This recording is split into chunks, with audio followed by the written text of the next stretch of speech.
So this video is just going to cover exercise 8.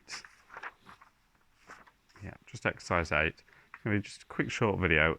This is a pretty terrible question actually on this because it doesn't give you this data I've got here. This is the appalling data. So really I'm just going to explain it. If you've not been able to answer this question, completely understand.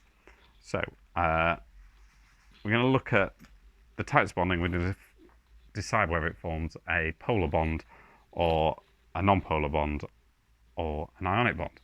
So to do that, we look at the bond that's formed, so nitrogen to oxygen in nitrogen dioxide, and we know the nitrogen has a value of 3.0 and our oxygen has a value of 3.5.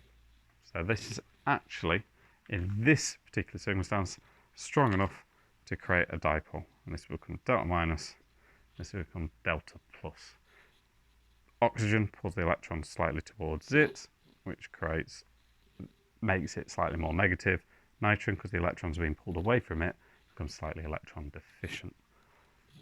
The next one, potassium to nitrogen, we have 3.0 for the nitrogen, 0.8 for the potassium. So the difference between these electronegatives is massive. It's 2.2.